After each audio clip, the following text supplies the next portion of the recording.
Ya están por aquí Arturo Cano, a quien saludo con gusto. Arturo, buenas tardes. Buenas y envidiosas tardes, Julio, que la estés pasando muy bien allá. Te tomas una a nuestra salud, por favor, de Que, todos esos buenos vinos que debes estar degustando por allá. que conste que es solamente por la petición o la recomendación que hace Arturo Cano que vamos a cumplir con ese ritual enológico. Arturo, gracias, buenas tardes. Juan Becerra Costa, buenas tardes. ¿Qué pasó, Julio? Qué gusto saludarte a ti, Arturo, Alberto, Adriana y a todos los que nos acompañan esta tarde. Un abrazo hasta allá, hasta Baja California, Julio. Está haciendo mucho calor, ¿verdad? No, al contrario, Juan, está un frío sabrosito, Miranda, con chaleco y toda la Sí, ya vi cosa. que trae chamarra, qué güey. Sí, sí, está ahorita 12, 13 grados por acá y con airecito helado.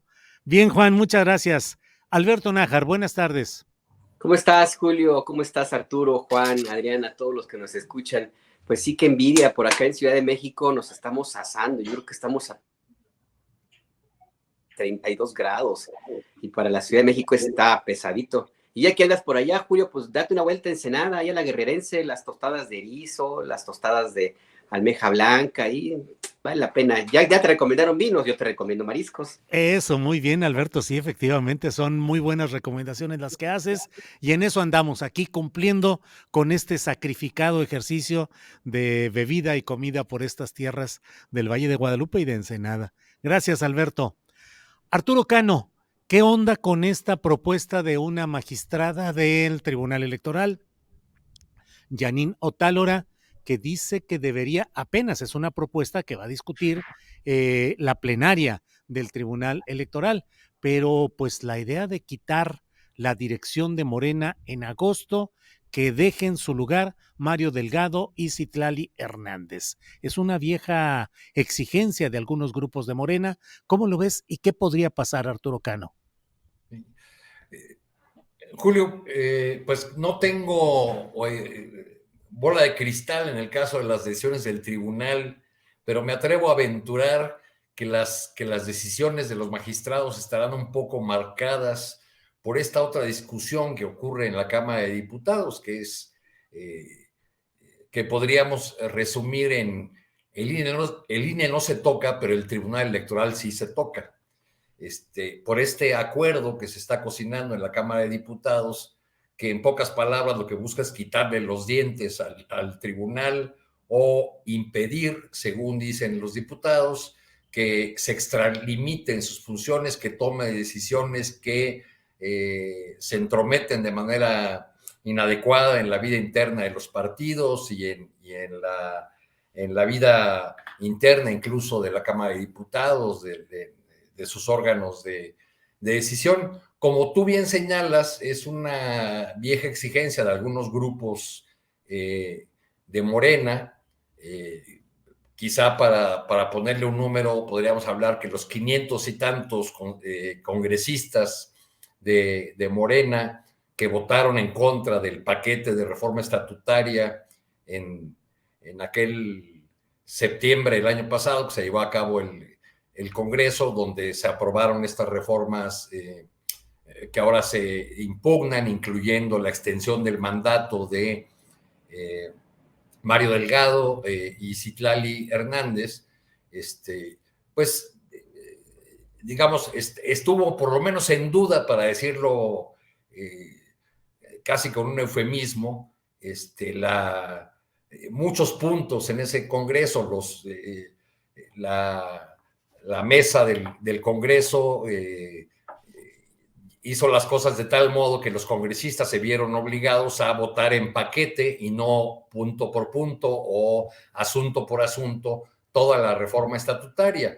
Se incluyó en esta un artículo transitorio de una redacción farragosa donde se alude a situaciones extraordinarias, complicadas, que podrían estarse refiriendo a la pandemia, y a los triunfos electorales de Morena, y por esas razones se dice que se extiende el mandato solamente de 2 cargos del Comité Ejecutivo Nacional de Morena, no del conjunto de la dirección. En ese mismo Congreso se recortaron las carteras y se le dio manga ancha a Mario Delgado para hacer Claro. nombramientos de posiciones clave en el propio comité ejecutivo, como de finanzas y de organización, me parece.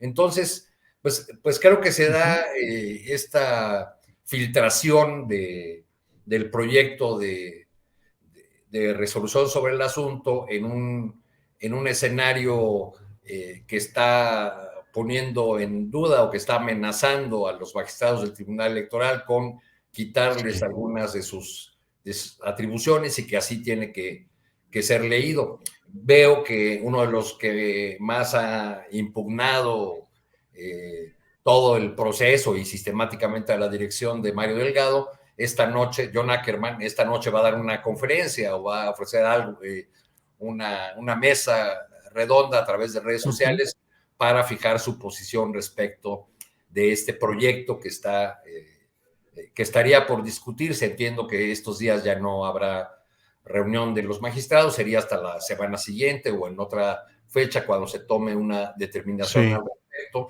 pero pues toma a Morena en un momento delicado porque pues están ya ya arrancaron las campañas electorales del Estado de México. Claro. Bien. Alberto Nájar, ¿es necesario Mario Delgado para conducir el proceso de selección de candidato presidencial de Morena? Es decir, ¿es un asunto estratégico fundamental que siga ahí Mario Delgado, o al contrario, es necesario que salga para que haya una mayor limpieza y confiabilidad en ese proceso, Alberto? Híjole, pues yo preguntaría si era necesario que fuera elegido primero presidente, antes que nada. Pues mira, ¿necesario para quién? Para Marcelo Ebrard, pues tal vez. Para los miembros de Morena, pues no sé, no ha resultado totalmente inoperante, le han salido bien las cosas, no necesariamente por su desempeño, no solamente por eso, sino porque al final del día el partido tiene su propia ruta y la sigue a pesar de Mario Delgado. Al final del día, la decisión de la candidata o el candidato de 2024 pues va a pasar por Mario Delgado, pero nada más como un aviso, o sea, como algo que tendrá que ejecutar necesariamente, porque pues quien sí va a estar muy pendiente y va a tener un papel importantísimo es el presidente López Obrador. Mario Delgado yo creo que debería entender el mensaje de que ¿cómo se dice el dicho? Más ayuda el que no estorba, y pues tendría que dejar que el proceso siga su cauce sin tratar de meter ruido por parte de su participación. Se va a poner muy intensa la discusión en Morena para elegir a la candidata o al candidato, y yo no sé si lo que ha ocurrido hasta ahora en las elecciones previas, donde los comicios se han ganado no necesariamente por la intervención y operación política de Mario Delgado, sino por un montón de factores adicionales que ya hacían que finalmente la victoria se alcanzara por la popularidad de arrastre del presidente López Obrador y también de Morena y de otros operadores políticos. Pues no sé hasta qué punto en 2024 finalmente la permanencia de Mario Delgado efectivamente sirva para tranquilizar las aguas al interior de Morena y lo que va a venir con la lucha de los grupos que van a buscar la candidatura. Ahora, también es cierto, y eso también hay que reconocerlo, Julio, que si se metieran a buscar, a elegir un presidente o presidenta en Morena, ¡híjole!, a esa altura del partido, imagínense, pues no acaban. O sea, digo, ustedes tienen más experiencia que yo en esa liga, yo nada más en Morena. Yo nada más recuerdo cómo en Morena todavía existe y está como es el ADN, ahí lo tienen marcado en las células de muchos morenistas, pues el PRD, ellos son acuérdense cómo en el PRD se dice somos pocos pero sectarios, y las guerras tribales están de a peso, y lo que pasó en la elección de Mario Delgado pues nos anticipa que si se pretendía repetir o elegir a una dirigencia en estos momentos, el partido ya de por sí trae sus problemas de operación política y la decisión de entenderse como un partido político y no un movimiento o grupos de cuates, pues sería como más complicado. Y a lo mejor esa es la idea también de la magistrada Yanino Tálora, digo, no, yo complicar no, más las cosas en Morena. Sí, claro. que pues, las decisiones de esta magistrada y otros ahí dentro del tribunal siempre, curiosamente, han sido marcadamente en contra del partido en el gobierno. Y además se muerden de alguna manera, o son muy contradictorios, Julio. La misma Janine Otálola terminaba su mandato hace unos años y la oposición, la ahora oposición en 2016, le extendió el mandato hasta 2024. O sea, no puede llamarse a congruente a alguien que está descalificando un proceso al que llama inconstitucional, si ella misma, de una u otra forma, también forma parte de un proceso parecido. Entonces, a mí me parece que pues ahí está complicado. Mario Delgado necesario, pues no hay de otra. Bien, Alberto. Juan Becerra Costa, ¿qué opinas de la figura de Mario Delgado? ¿Es necesario para darle continuidad al proceso de selección de candidatos, sobre todo el candidato o candidata a la presidencia de la República? ¿Es un complot del Tribunal Electoral contra Morena? ¿Qué opinas, Juan? Un poquito de todo, ¿no, Julio?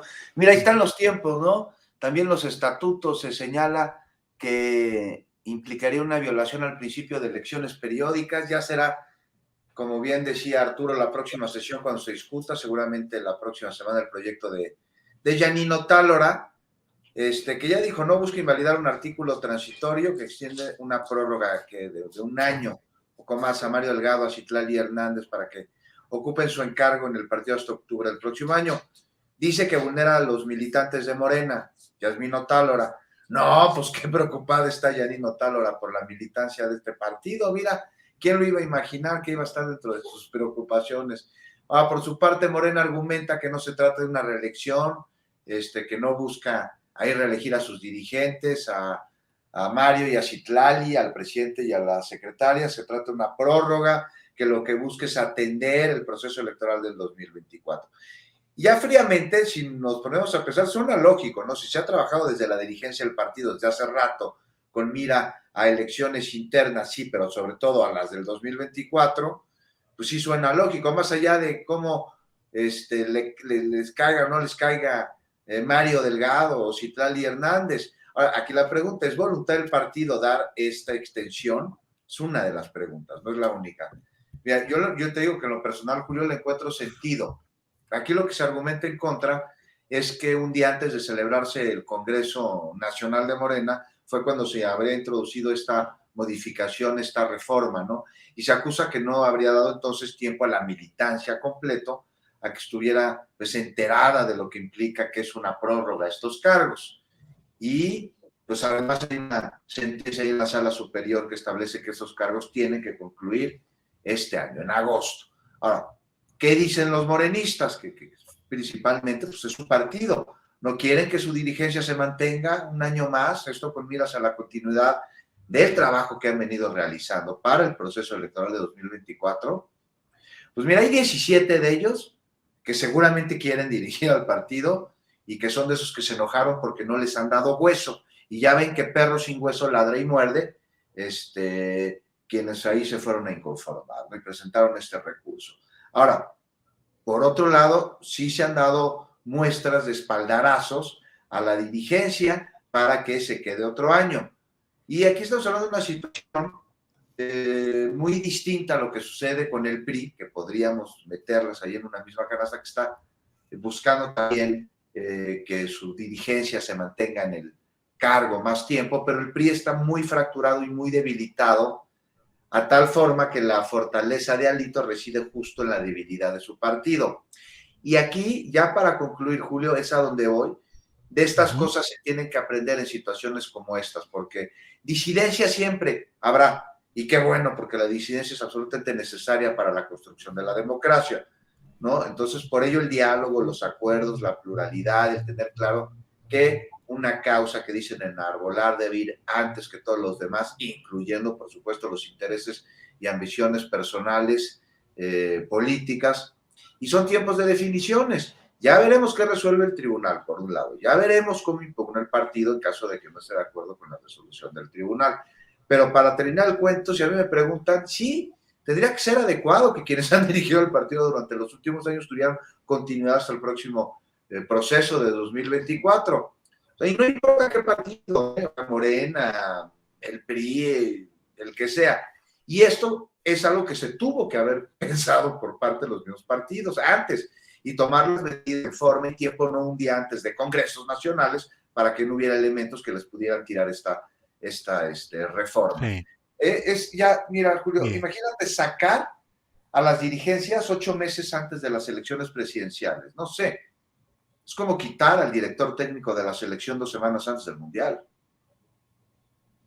Bien, bien, Juan, gracias. Arturo Cano, Lorenzo Córdoba se inscribe en la nómina de editorialistas, de articulistas de Latinus.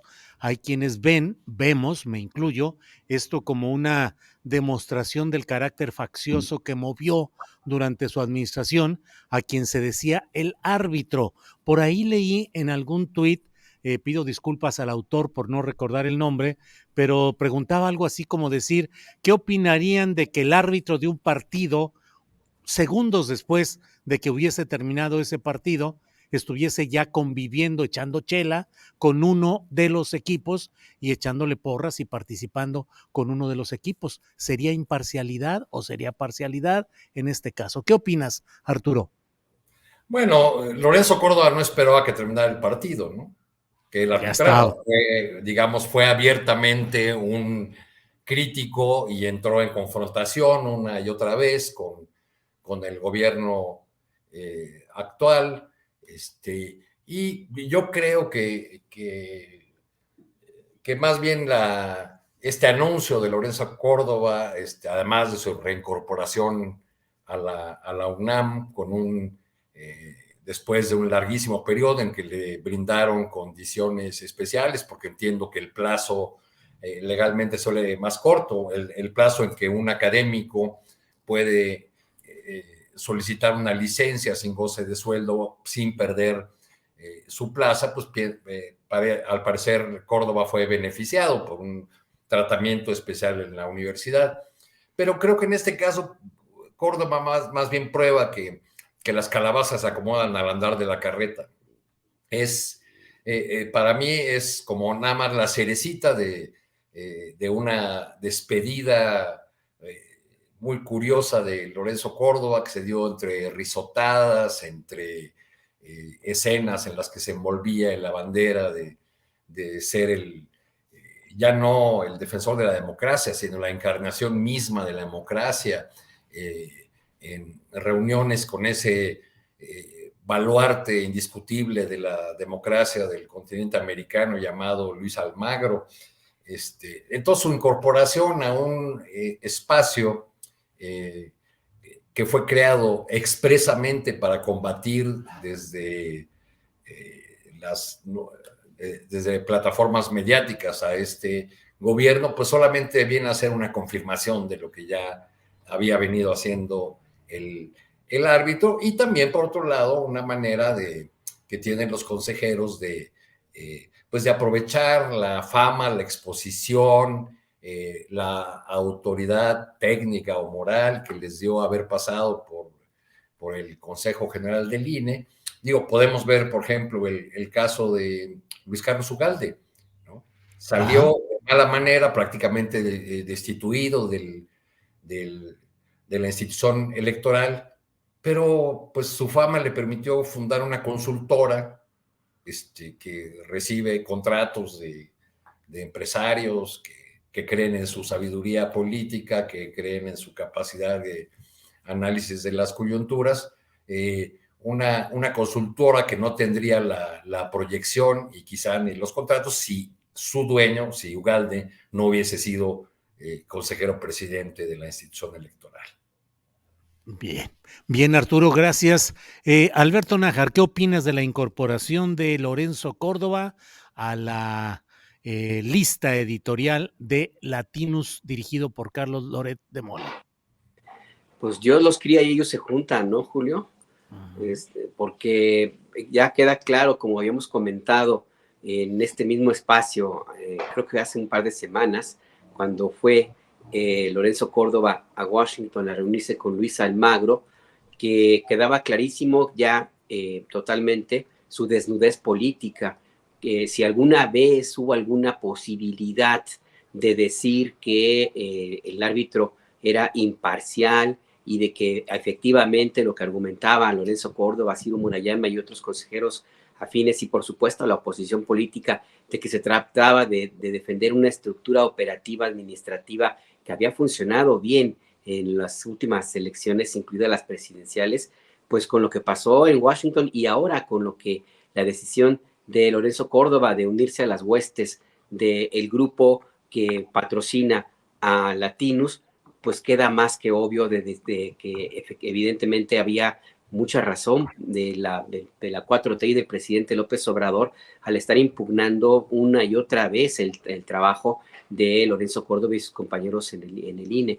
Queda totalmente desnudo, que nunca fue, o que al menos en los últimos años no fue un árbitro imparcial, que su interés era faccioso, que su interés era simple y sencillamente beneficiar a una parte de los actores políticos en el debate y la contienda electoral. Y bueno, pues ahora va a quedar marcado de esa manera.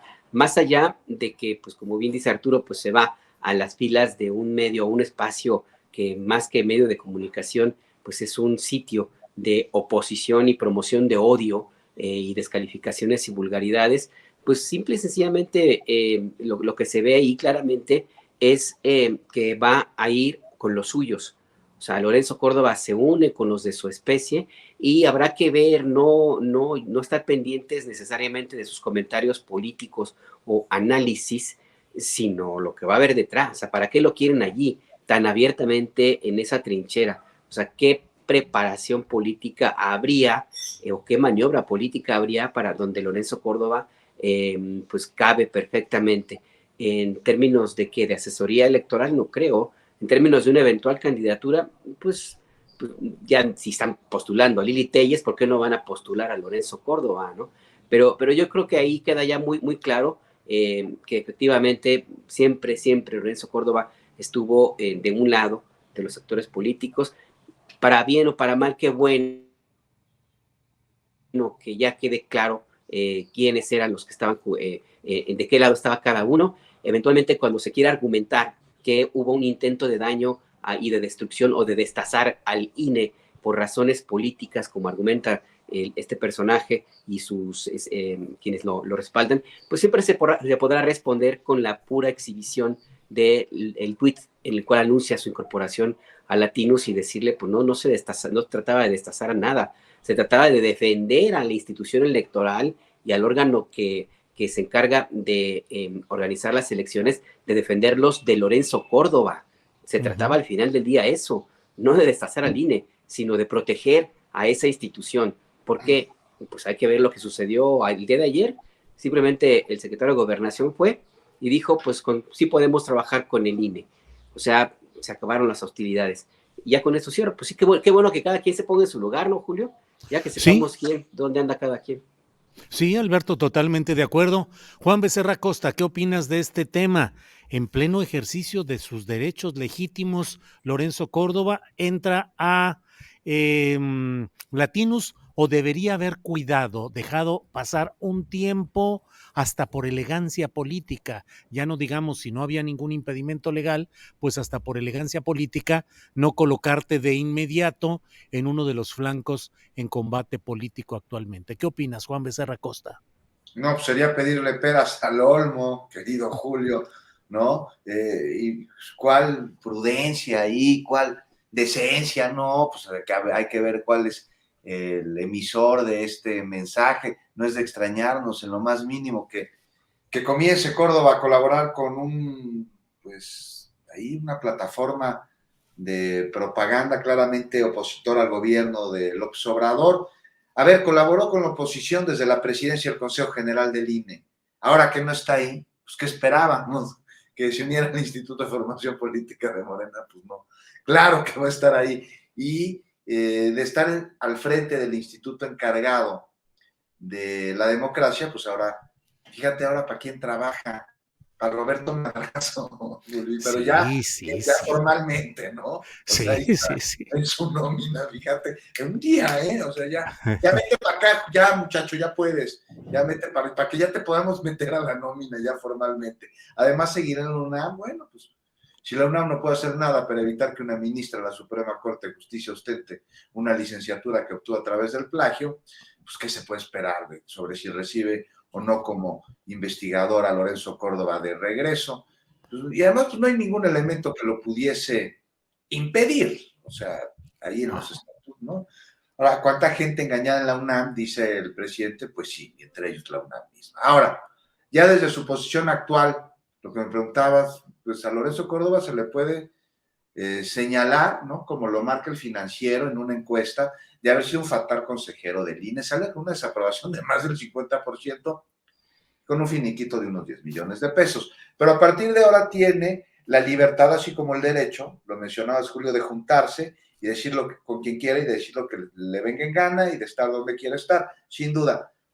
Pero si fue antes, si se debió haber esperado unos meses, porque inmediatamente lo mismo, la credibilidad, el prestigio, la confianza, el respeto, se ya lo perdió. Y quienes desde su trinchera política digan que lo apoyan y que respetan, ojo, están mintiendo, porque ellos saben en el fondo de qué madera está hecho Lorenzo Córdoba.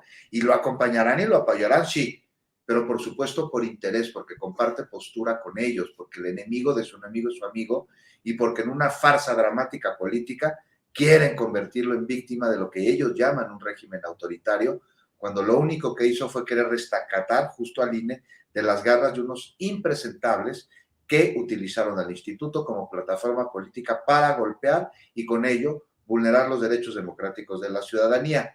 Entonces, Julio, estamos viendo aquí que Lorenzo Córdoba es una versión moderna de Juan Nepomuceno. Ándale.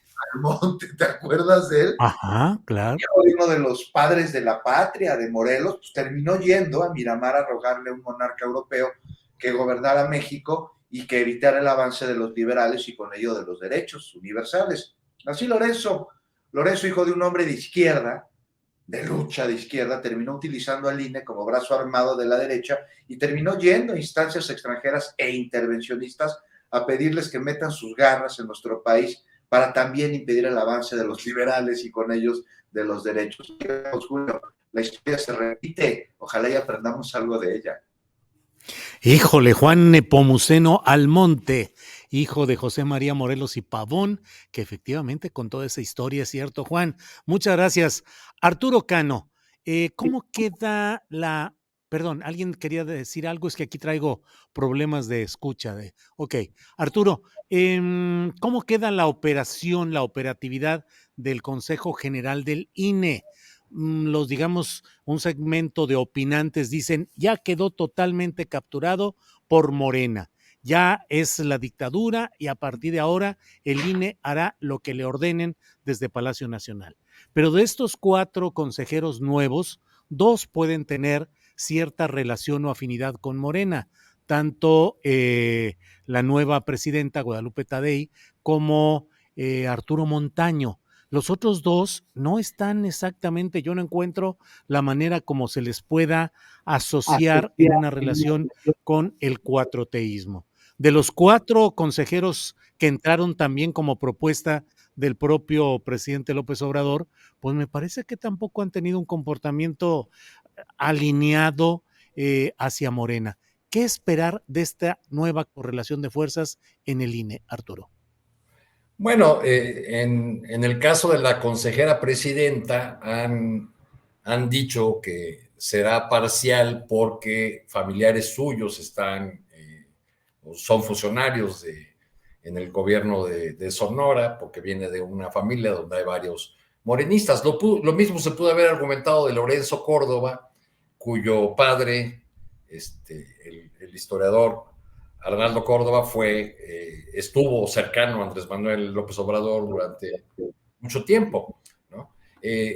Yo creo que en cada uno de sus actos y en cada una de sus resoluciones, los nuevos consejeros y los que ya estaban, hay otro grupo que fue nombrado ya en este sexenio, o sea, ya tenemos una configuración pues muy distinta del consejo con el que se empezó en 2018, y pues ya se comienzan a dar los pasos. Ya veremos si ese hombre imprescindible que era Edmundo Jacobo realmente realmente resulta así, porque, bueno, se armó más revuelo, al parecer, por la salida de Edmundo Jacobo, que fue el mandamás o el poderoso secretario ejecutivo del INE durante mucho tiempo, que por la de los mismos consejeros Córdoba y Murayama, ¿no?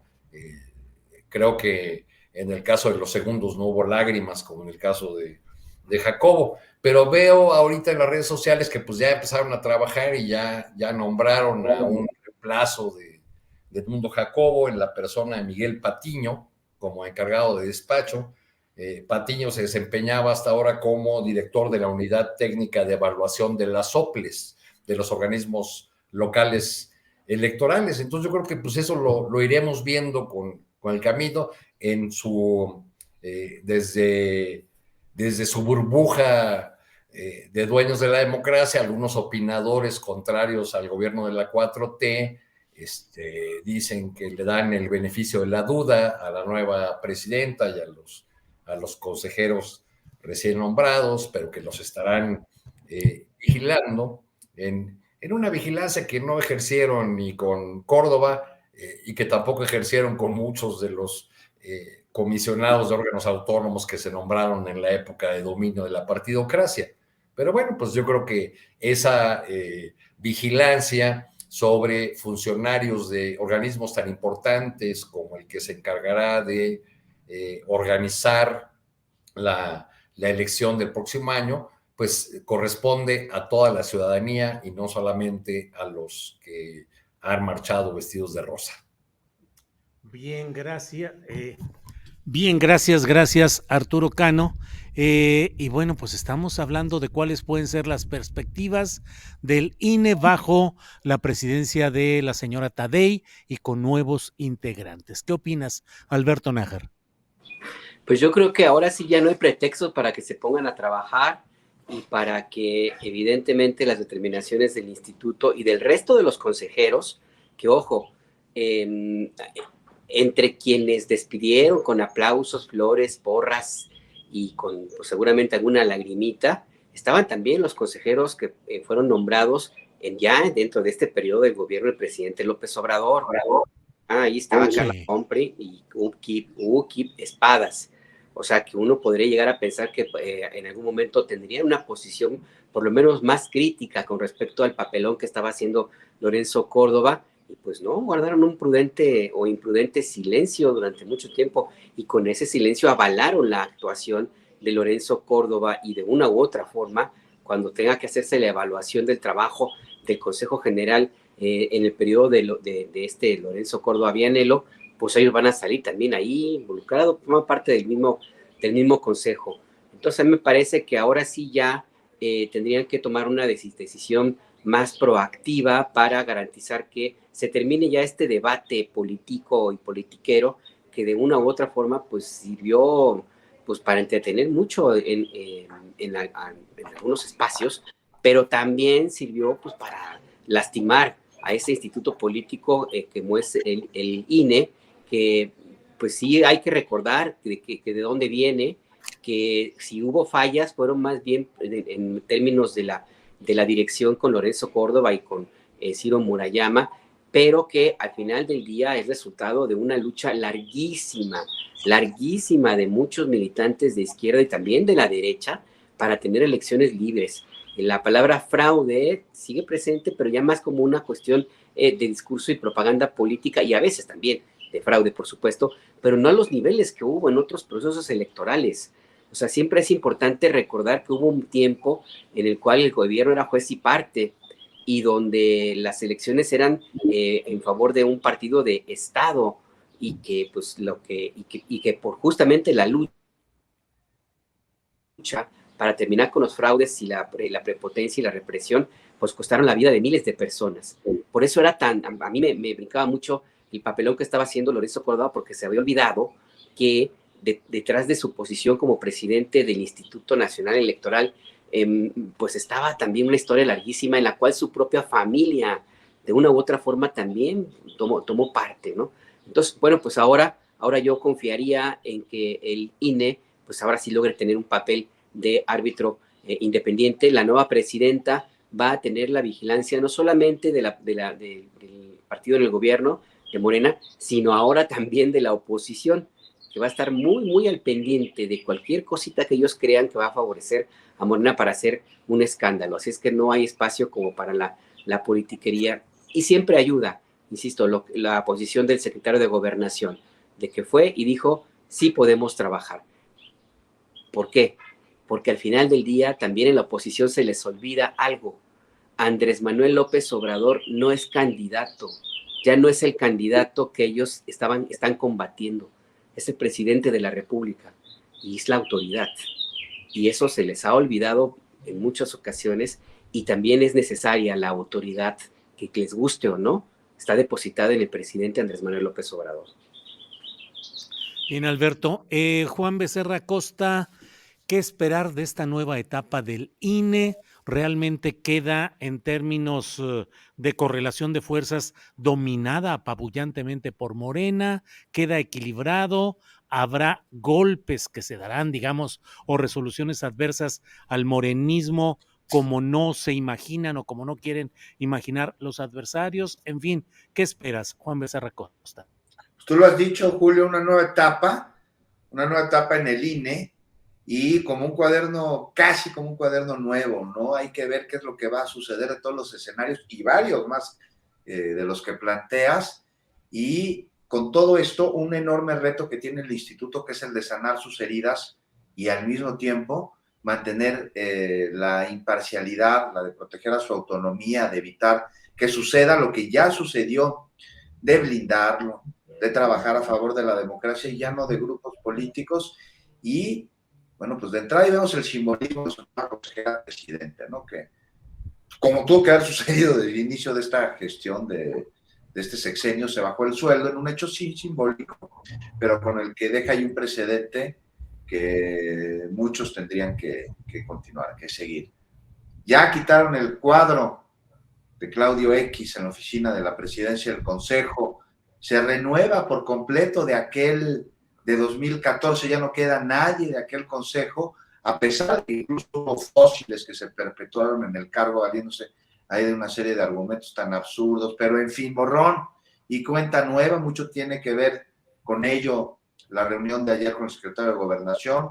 Eso dicen, eso piden todos, y que así sea, una nueva época, no solo para el Consejo y para el Instituto, sino también para la democracia en el país, en la que los jugadores no tengan que pelear con el árbitro, los jugadores políticos, los partidos, en las elecciones, que no encuentren en el árbitro un oponente o un aliado del oponente, porque pues juega a favor de algunos ya por una inercia hacia el pasado que responde de alguna manera al pánico de un futuro que desconocen, y así jugó. Ahora el papel más importante también es el que le demos nosotros, los ciudadanos, a nuestro instituto, que debemos estar pendientes de su actuar, de sus consejeras, de sus consejeros, dejar a un lado las filias y las fobias y exigir la imparcialidad de los resultados, que sus labores no solo se limiten a credencializar, ¿no?, o a organizar elecciones. Urge mucho mayor participación ciudadana, mucho mayor participación democrática, más consultas de esas que boicotearon Córdoba y compañía. Urge revisar el papel de los partidos políticos en cuanto a las prerrogativas se refiere. Salen demasiado caros, Julio. Ya estaremos viendo qué sucede con el actual Consejo. Ya estaremos viendo cómo se desmarca del partido en el poder y también del gobierno. Pues hay consejeros que sí son cercanos. O sea, pero, Juan, ¿no piensas que al margen de esta polémica del INE, los partidos políticos a la hora de defender sus intereses, sea Morena o sea cualquier otro, cierran filas, por ejemplo, con este asunto del Tribunal Electoral, ¿no?, que le quieren quitar los dientes y quieren que solamente se limite a una aplicación estricta del texto de la ley y que no haya interpretaciones? Es muy curioso cómo ahí van juntos Morena y sus aliados con la oposición. Es porque el único que no está incorporado a ese debate es el MC. Así es. No, pues es que es el papel de los consejeros electorales, Arturo. Tienen que desmarcarse y ser absolutamente imparciales y alejados de cualquier interés partidista, sin importar cuál sea. Eso es lo que se espera de ellos, ¿no? Claro. Y ya para acabar, Julio, pues ya decíamos que se bajó el sueldo la presidenta consejera. ¿Y los partidos políticos cuándo? Claro, todavía falta mucho por ahí, Juan. Bien, gracias, Juan Becerra Costa. Arturo Cano, hay de todo ahora en este terreno, pero de pronto pareciera que el fantasma de Donald Trump vuelve a asomar en la política de Estados Unidos, desde luego, pero también sus consecuencias hacia México. El presidente López Obrador señala que no se deben usar los mecanismos judiciales para impedir aspiraciones electorales, pero pareciera que ahí viene. ¿Y con qué consecuencias podría tener para México, Arturo Cano? Resulta un tanto difícil de entender la postura del presidente López Obrador, aunque ha sido congruente en esta defensa de Donald Trump. Lo curioso es que ahora viene a coincidir con personajes como Bukele, el salvadoreño, ¿no? Que también está, o que también salió en defensa de Donald Trump. Si entendemos que en Estados Unidos el carril de la justicia camina con mucha más independencia de la que podemos pensar aquí, pues creo que hay ámbitos separados. Los demócratas, por otro lado, deben estar pensando si con esta acción de un tribunal neoyorquino no resulta peor el remedio que la enfermedad. Es decir, si no logran darle aire con esto a una nueva candidatura de Donald Trump, porque Donald Trump ya lo está utilizando para envolverse en la bandera de la injusticia y para decir que el único delito que ha cometido es evitar la destrucción de Estados Unidos.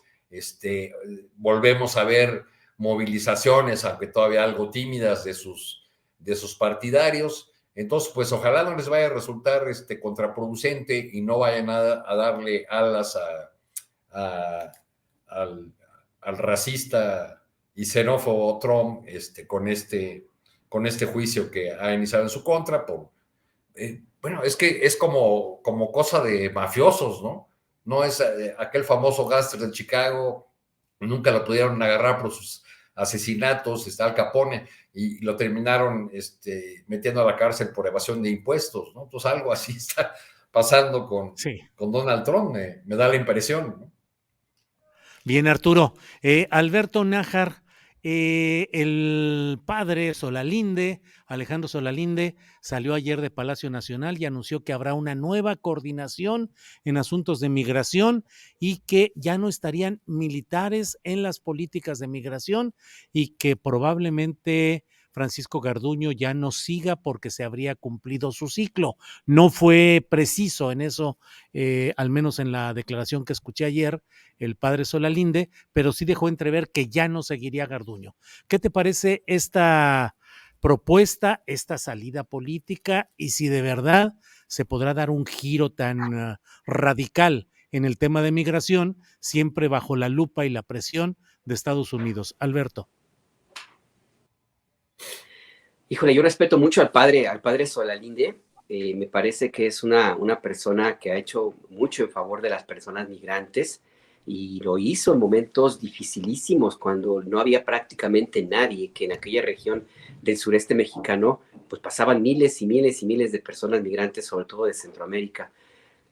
Pero como el papel en los últimos años no me acaba de convencer. Yo creo que es una buena intención el padre Solalinde.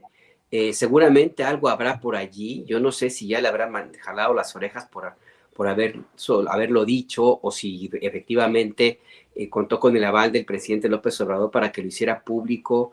No lo sé.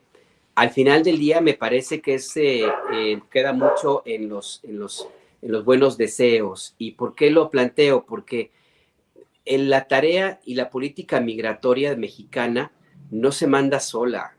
O sea, México no se manda solo en ese sentido. Desde 1993 está atada al interés de seguridad nacional de Estados Unidos.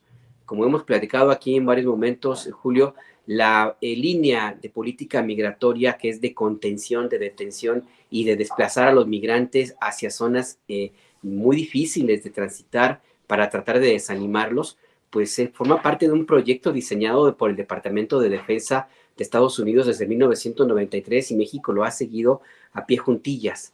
México forma parte de una estructura de seguridad regional que tiene reuniones cada cierto tiempo y que abarca desde Guatemala, El Salvador, México, Estados Unidos y Canadá, y una de las áreas en que se discuten es justamente la migración.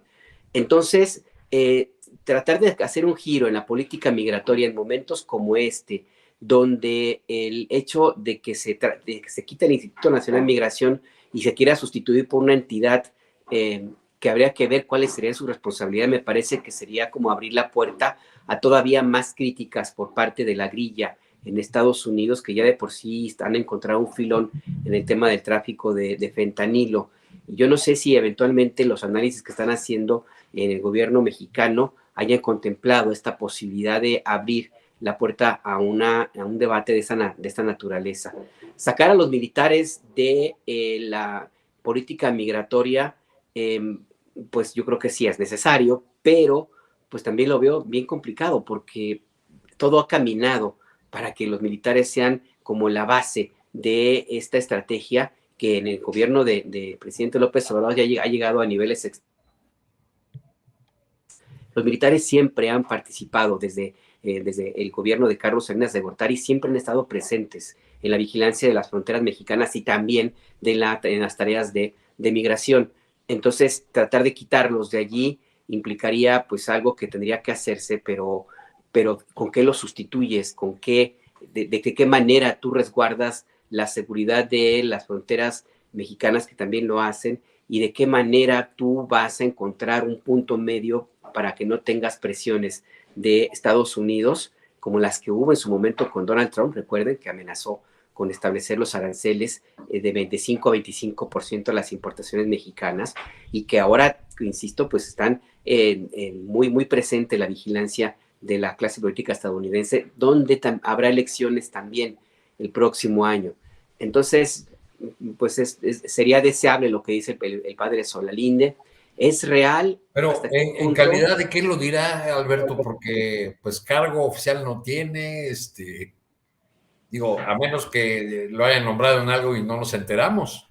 Por eso preguntaba y por eso planteaba mis dudas sobre si realmente el padre Solalinde lo hizo de manera oficiosa o si contó con el aval del presidente López Obrador para decirlo, porque es un tema que ya la pura mención de transformar y cambiar la política migratoria, que ojo, el presidente López Obrador nada más la ha continuado, pero tiene ya décadas en aplicación, y cambiarla pues abre la puerta a algo más grande. No es tan sencillo, pues no es tan fácil como quitar la policía de un pueblito. No, es que esto ya tiene repercusiones a nivel regional y a nivel inclusive a nivel hasta internacional. ¿Por qué? Pues porque una de las razones de las cuales se endureció la política migratoria en el 2001, pues fue por la presencia de grupos extremistas que de una u otra forma tienen presencia en México, no se puede negar. Y ahorita en este momento, donde también el conflicto en Ucrania, de una u otra forma, ya se acerca el deshielo allá en Ucrania, ya se va a solidificar el lodo y ya van a llegar los tanques, pues no me parece el mejor momento como para hacer cambios de esa naturaleza. No estamos solos, no nos mandamos solos. Bien, Alberto. Juan Becerra Costa, vamos a entrar ya en unos minutitos a la sección del postrecito para cerrar nuestro programa de este miércoles 5 de abril. Mañana es Jueves Santo, luego viene Viernes Santo, así llamados en la liturgia católica. Juan Becerra, como ciudadanos, como país, ¿qué penitencia, qué expiación debemos de mantener en estos días santos y los subsecuentes, de ser posible, Juan? No, pues ¿por qué habríamos de ponernos penitencia? Los pecados, hoy dijo el presidente que los conservadores cometieron pecado social y que son unos cínicos y demás por el tema del Fobaproa y que esos conservadores deberían de estar hincados y rezando. Entonces, ¿somos pecadores sociales o no, Juan Becerra? Pues que arroje la primera piedra aquel que esté libre de pecado, Julio. O sea que como Gers no hace nada, se los va a mandar a Solalinde para que... Pues sí, imagínate. Oye, imagínate que sea Solalinde y fue categórico, Garduño no tiene cabida en el nuevo consejo, no entra, ni él ni quienes están en el instituto, me dijo. Ayer. A mí me recordó, Juan, las palabras groseras de Garduño sobre su antecesor, sobre Tonatiuh. ¿Cuáles fueron? Él reemplazó a Tonatiuh Guillén, un académico respetado de temas migratorios y fronterizos, dijo algo así como, este nunca entendió, este academicucho, una cosa así, una expresión muy... Bueno, Garduño nunca fue muy afortunado en sus expresiones verbales, ¿no? Como aquella dijo, cuando deportaron a 311 ciudadanos de la India, que dijo, así sea hasta Marte los vamos a deportar, ¿no? O más recientemente, que en Oaxaca dijo que iban a separar a los niños de sus padres. Sí. Juan. Como incontinencia verbal de repente. Sí. Garduño, pero bueno, ya que estás en el tema de la Semana Santa, Julio, pues fíjate qué chistoso, porque se supone que es justo una temporada para quienes profesan la religión católica, son cristianos, de guardarse, ¿no? De ponerse a meditar, de encerrarse, de tipo de sacrificio, emulando el sacrificio que Jesús llevó a cabo hace 2000 años, y no, pues es temporada de irse a Acapulco, de irse de vacaciones, hay quienes se van hasta Baja California, Julio, como para disfrutar estas fechas, estas jornadas. Crucificadles, crucificadles. Y lo interesante es que, fíjate que se lleva a cabo ya la 180 representación de la Pasión de Cristo en Iztapalapa, que nació en el siglo XIX, justo por una pandemia. Se hizo para pedir que se detuviera la pandemia y se detuvo, una cosa rarísima, una cosa inusitada. Y después de la pandemia actual, pues esperan millones de personas ahí. Tú te puedes imagínate el fenómeno de identidad cultural que en pleno siglo XXI hay una persona que sigue siendo crucificada en Iztapalapa, en el Cerro de la Estrella, ahí justo en el mismo lugar en el que cada 52 años los antiguos mexicanos daban inicio a una nueva etapa, se celebraba el fuego nuevo cuando las Pléyades se alineaban con Venus, no sabían en aquel entonces si iba a continuar la humanidad o el mundo tal y como lo conocían o se iba a detener. Ahí en ese mismito lugar, a través del sincretismo, se siguen llevando estos sacrificios. Todos los que representan algún personaje en el Vía Crucis se sacrifican, durante todo el año se preparan, más los personajes principales como Jesús, como María Magdalena, como muchos de los que ahí participan, pues no salen en la noche, no tienen novia, sabían que está prohibido que tengan pareja, que tengan novia, tienen que ser de Iztapalapa, no pueden irse de fiesta, y realmente se están sacrificando. Entonces, pues qué pena podemos dejar a aquellos pecadores, pues no sé, una reflexión, ¿no? Y ver qué pueden sacrificar de aquello que han enaltecido como un falso dios, como un becerro de oro, querido Julio. ¿Cuál es el becerro de oro? El más brillante que tú ves ahorita. Pues, ¿qué te diré? Pues será el nuevo multimillonario mundial, Slim, que llega al 8º nivel en la lista de los grandes millonarios del mundo, Juan. Trasciende sexenios, ¿no? Trasciende partidos, trasciende gobernantes. Lo que sea. Está. Así es. Bien, mira, Juan, Martín Franco dice, Juan Becerra, te deberías alquilar para Cristo si no tienes nada que hacer fin de semana. Pero no me dejaron, fíjate que no pasé el examen. Sí, ¿a poco de veras intentaste? Varias veces, pero no me dejaron, hasta me dejé. ¿Por qué? ¿Por impío o por la condición física? No, pues por impío, por mi estilo de vida. Se me hace que tuvieron razón, Juan Becerra Costa. Arturo Cano, vamos, perdón, Juan, ¿querías decir algo? No, nada. El de Judas sí me lo dieron. Bueno, Arturo Cano, postrecito, por favor, ya para ir cerrando el changarro. Por ahí en Twitter subí algunos datos sobre Connie Gutiérrez, esta activista que fue señalada por el presidente de la República como te mandó Maru, mi amor. Y cuento ahí, lo pueden ver en Arturo Cano MX, que es mi cuenta de Twitter, cuento ahí cómo Connie Gutiérrez y otros activistas de Juárez fueron amablemente mis guías en un recorrido que hice por la frontera en el año 2019, Y bueno, cómo conocí su historia de defensora de los migrantes en ambos lados de la frontera, profesora del Community College en El Paso, una persona muy comprometida con la defensa y protección de los migrantes.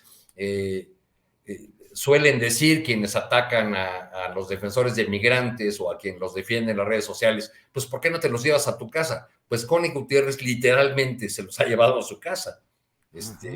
Me consta que ha tenido ahí a personas a las que ha ayudado, muchas de ellas personas en condiciones muy difíciles, sobre todo centroamericanas que huyen de la violencia. Y una nota jurídica nada más que dejo ahí como tarea para nosotros. Se habla mucho de la confrontación de la UNAM con el gobierno del presidente López Obrador, entre otros temas por el asunto del plagio de la ministra Yasmín Esquivel.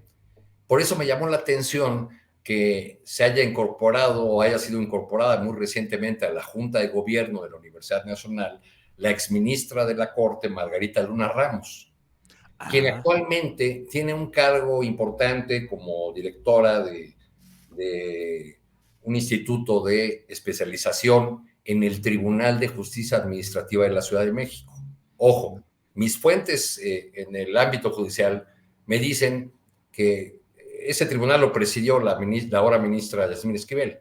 Me dicen que en ese tribunal no se mueve una hoja sin la aprobación de la ministra Esquivel.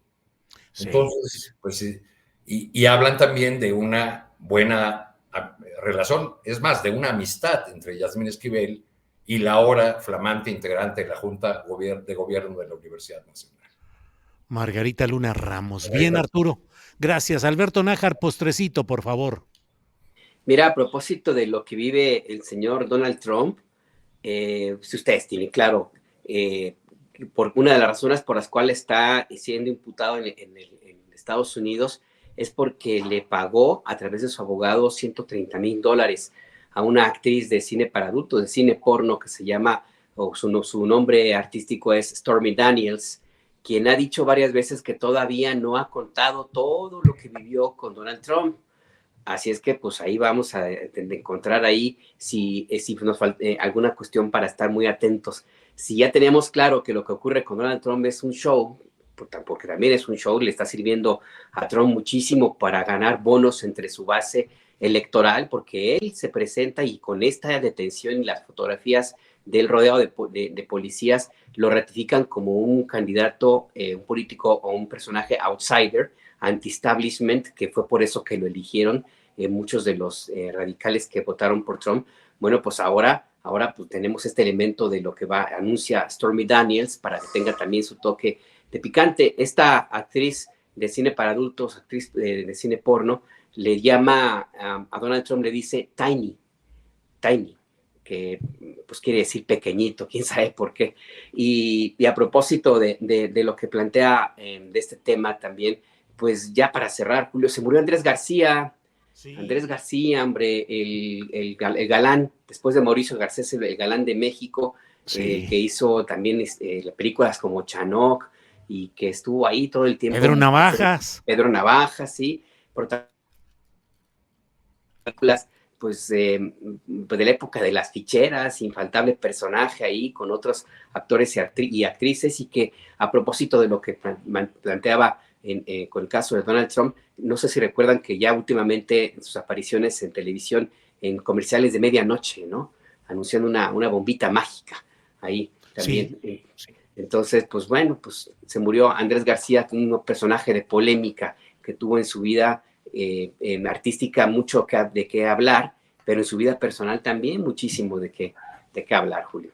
Así es, Alberto. Juan Becerra Costa, para cerrar ahora sí el postrecito final. Juan. Seguramente vamos a poder encontrar las películas de Andrés García, la de Chanoc, la de Pedro Navajas, en fin, todas en las que participó en el Monumento a la Revolución, porque hoy se inaugura y va a durar hasta el próximo domingo. Hay una fiesta para lectores en la que hay libros, en la que hay discos, en las que hay discos además en acetato y en la que también hay música. Y pues bien vale la pena darnos una vuelta. La organiza, entre otros, la Secretaría de Cultura de la Ciudad de México. También ahí está la brigada para leer en libertad. Pues el intercambio, el canje de libros en el Monumento a la Revolución. Pues para quienes no van a Iztapalapa a ver la representación del Vía Crucis, pues ahí está otra opción pues muy bonita para el fin de semana. ¿Por qué no nos damos una vuelta por ahí? Pues tú andas en Baja California, Julio, pero Alberto, Arturo, hay libros de periodismo que no veíamos desde hace muchísimo en librerías, ahí los vamos a poder encontrar. Órale, pues espero que todo transcurra muy bien por ahí, mientras yo seguiré acá sufriendo entre el Valle de Guadalupe, compensando con comida y bebida esta temperatura tan baja que anda por acá.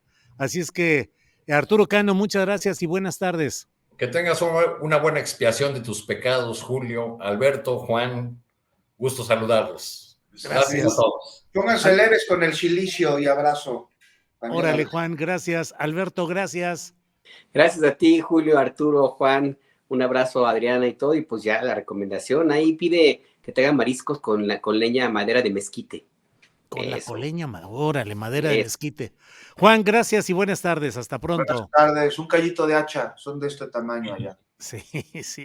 El abulón, no te olvides de probar el abulón y la langosta.